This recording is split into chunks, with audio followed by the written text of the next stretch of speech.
Telugu Desam party అధిష్టానం Paderu MLA అభ్యర్థి ఎంపికపై పునరాలోచించాలని పార్టీ సీనియర్ నాయకులు డిమాండ్ చేశారు. శనివారం పాడేరులో తెదేపా సీనియర్ నాయకులు మాజీ మంత్రి మత్స్యరాశ మణికుమారి, ఎంవీఎస్ ప్రసాద్, కొట్టగుల్లి సుబ్బారావు, వంజంగి కాంతమ్మ, బొర్రా నాగరాజు, విజయరాణి తదితరులు మీడియా సమావేశం అధిష్టానంపై విమర్శలు గుప్పించారు.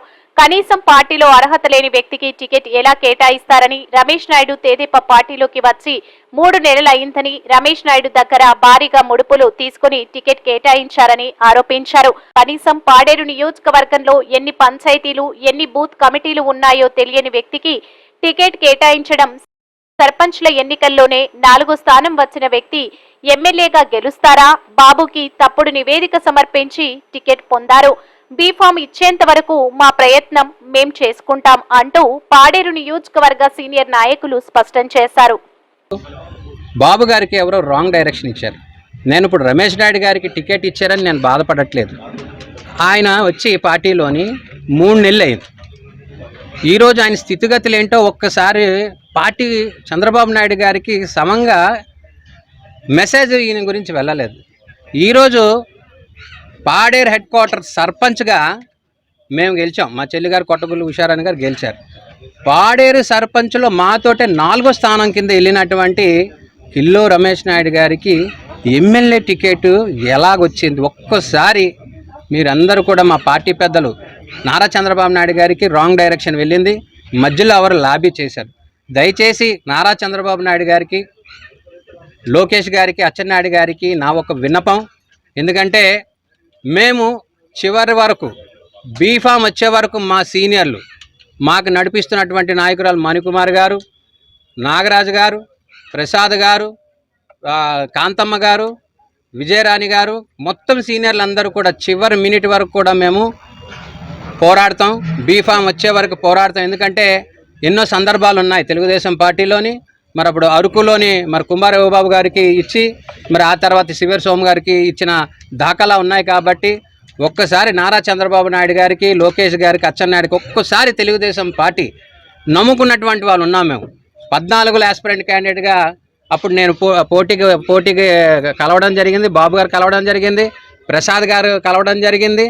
మరి 14లో మిస్ అయ్యింది, 2019లో మిస్ అయింది. ఇంకా 2024 కూడా ఇంకా ఎన్నాళ్ళు మేము అందరూ కూడా ఇలా మూగజీవుల్లా బతకాలని ఒక్కసారి చంద్రబాబు నాయుడు గారికి, లోకేష్ గారికి, అచ్చెన్నాయుడు గారికి, తెలుగుదేశం పార్టీ క్యాండిడేట్ అయినటువంటి కిల్లో రమేష్ నాయుడు గారికి అడగండి. ఆయనకి ఎన్ని బూతులు ఉన్నాయా అని కూడా అడగండి ఒకసారి. అందరికీ నమస్కారం అండి.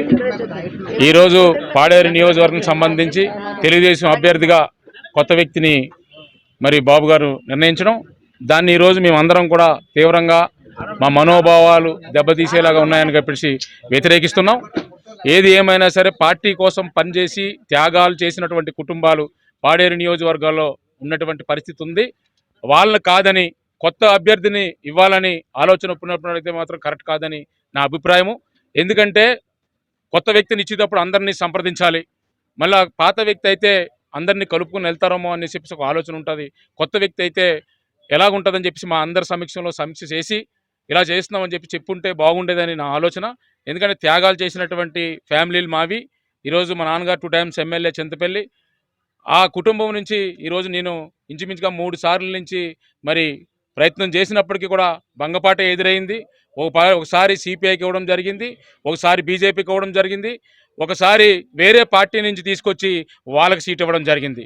ఈరోజు మమ్మల్ని ఏ విధంగా పార్టీ గుర్తించిందని చెప్పేసి ఒకసారి బాబు గారు కూడా ఆలోచన చేయాలి. అలాగే యువనాయకుడు లోకేష్ గారు కూడా ఆలోచన చేయాలని చెప్పేసి నా బాధ వ్యక్తం చేస్తున్నాను. ఖచ్చితంగా పునరాలోచన చేయండి. ఆలోచన చేసి మాలో ఉన్నటువంటి సీనియర్ వ్యక్తులు, ఇంకా ఇంపాక్ట్గా ఉన్నటువంటి వ్యక్తులు ఉన్నాం, మేమందరం కూడా యువకులమే, ఎందుకు మాకు అవకాశం కల్పించలేదని చెప్పి ఈరోజు మేము ప్రజలు అడిగితే మేము చెప్పే పరిస్థితి కూడా లేదు. లాయల్గా 40 సంవత్సరాల నుంచి పార్టీ వెనకాల అనేక విధంగా కష్టపడి రాయనక రప్పనక తిరిగి అయినా సరే ఈరోజు పార్టీని నిలబెట్టుకున్నటువంటి సందర్భం. ఈరోజు ఉమ్మడిలో ఎన్డీఏ కూటమి సందర్భంగా ఈరోజు మేమందరం హర్షం వ్యక్తం చేసాం. అయినప్పుడు కూడా ఈరోజు మాకు భంగపాటు జరిగింది. కాబట్టి ఒకసారి పాడేరు నియోజకవర్గం కోసం బాబు గారు పునరాలోచన చేయాలని చెప్పేసి నేను పూర్తిగా విజ్ఞప్తి చేస్తున్నాను. వాళ్ళ అమ్మగారు పంచాయతీ ప్రెసిడెంట్గా పాడేరులో చేయడం జరిగింది. వాళ్ళ అమ్మగారు పాడేరు పంచాయతీలో చేసేటప్పుడు తెలుగుదేశం పార్టీ తరపున కాదు, ఆవిడేమో పంచాయతీ ప్రెసిడెంట్గా ఇండిపెండెంట్గానే గెలిచి పార్టీలో మా పార్టీలో కానీ ఏ పార్టీలో కూడా ఆవిడ పని చేయట్లేదు. ఎందుకంటే నేను అప్పుడు మార్కెట్ చైర్మన్గానే ఉన్నాను. ఆ రోజు కూడా నేను ఆవిడకి అన్నాను, పార్టీలోకి వచ్చి మరి పార్టీలో పనిచేసినట్లయితే ఈరోజు గవర్నమెంట్ ఉన్నది కాబట్టి నీకు అన్ని రకంగా నిధులు రావడం కూడా జరుగుతుంది అనేసి నేను వెంకటరత్నం గారు కూడా చెప్పడం జరిగింది. ఆ రోజు అన్నది నేను ఎలాగైతే గెలిచానో అలాగే ఉంటాను కానీ నేను మీ పార్టీలో కూడా రావడం జరగదని వెంకటరత్నం కూడా నాతో చెప్పడం జరిగింది. అలాంటి మరి సర్పంచ్ వాళ్ళ అబ్బాయికి ఇవాళ టికెట్ ఇవ్వడం జరిగింది. మాకు మరి వెంకటరత్నం గారు అబ్బాయి అంటే మాకేమీ ఇబ్బంది లేదు, మేమేం కులుతనంగా ఏమో మాట్లాడటం లేదు. కానీ పార్టీకి 82 నుంచి పార్టీ కష్టపడి పనిచేస్తున్నటువంటి నాయకులు ఇవాళ ఉన్నాము. అన్ని విధాలకు కూడా ఇంట్లో ఏ కార్యక్రమాలైనా సరే వదిలేసి పార్టీ జెండా మరి మోస్తూ భుజం మీద మోస్తూ ఈరోజు ఇంత వయసు అయిపోయింది మా అందరికి కూడా పూర్తి స్థాయిలో.